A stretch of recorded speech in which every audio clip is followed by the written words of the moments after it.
Welcome back to my YouTube channel. Yung aking video for today ay gusto kong i-share sa inyo guys on how to cook pork sisig na may utak ng baboy para malinamnam ang ating sisig. Ito guys ang ating mga kakailanganing i-prepare. Atay ng manok, tenga ng baboy or maskara, siling pula tsaka green, siling labuyo, sibuyas, salt and pepper, salt, tsaka soy sauce, kalamansi, tsaka utak ng baboy para linamnam. Ayan. Bago ko siya pinakuluan guys, nilamas ko muna siya sa asin at saka suka. Pagkatapos guys, pakuluan natin siya sa tanlad at paminta. Huwag muna natin lagyan ng asin. Ayan guys, iihawin na natin ang ating baboy.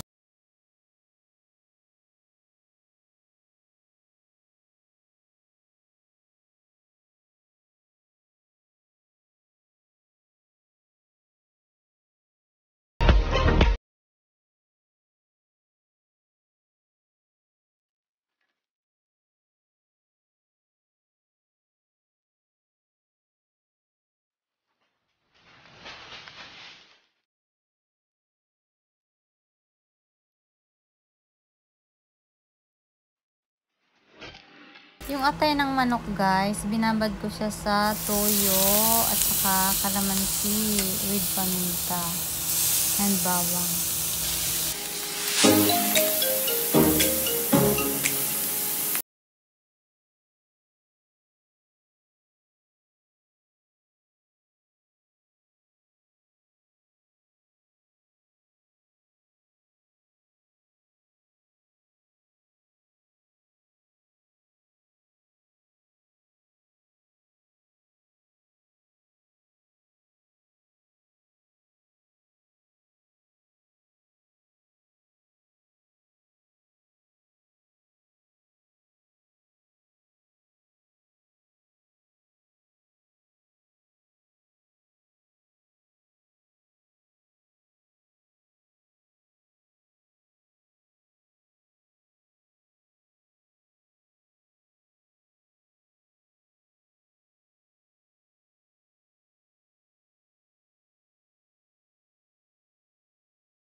Nasa sa inyo guys kung ano yung gagamitin yung panghiwa. Yung sa akin, gunting yung pinanghihiwa ko ng tenga ng baboy. Kasi mas madali siya kisa sa kutsilyo.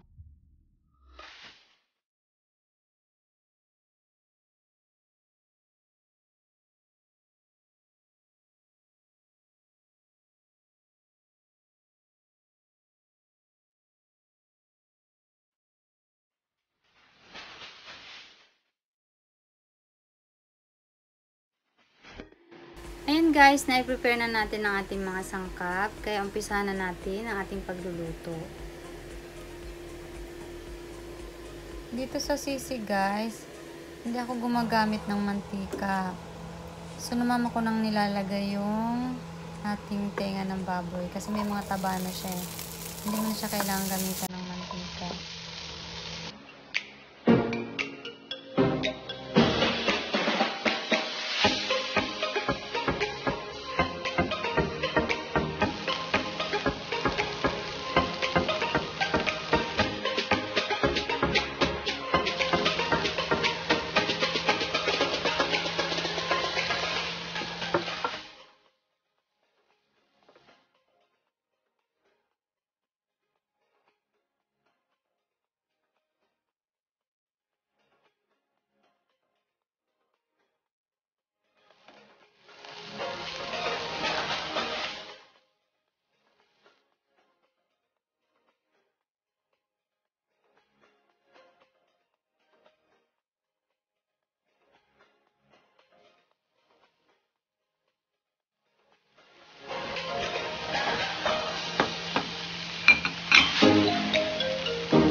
guys.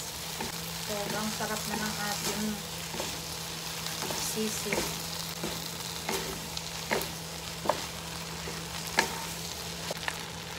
Kaya sa mga gusto mag-try, tansyahin nyo lang yung timpla nyo guys. Tikman nyo lang ng tikman hanggang sa makuha nyo yung lasa. Kasi ako ganun ako eh. Tikim lang ako ng tikim. Ayan. Ang sarap niya na. Tama na yung asim. Tama na yung alap. Saka guys, maanghang. Nanunuot sa bibig. Ang sarap. Shoutout nga po pala sa aking mga super chatters and members. Gijeram Lagata, Lola Tet, Rina Kua, Lisel Berami, Dines Mix Channel, Dimple Rose Vlog, Bing Waja, Ikim Rasalas, Archangel Channel, Lady Darling Pelaez, Ginny Kickers, Baliko de Piljap, and Rock Sayan. And thank you so much po sa inyong lahat guys sa pag-share niyo po sa inyong mga blessings. Maraming salamat po. God bless. Ayun na po guys ang ating pork sisig na may utak ng baboy. Kaya sobrang linamnam at sobrang sarap. Ayan. Sana nag-enjoy po kayo sa panunood. At sa mga hindi pa nag-subscribe sa aking YouTube channel, sana mag-subscribe na din po kayo, like and share para sa mga susunod ko pang vlogs. Ayan. Maraming salamat po. Thank you for watching. Ayan. God bless you all. Bye-bye.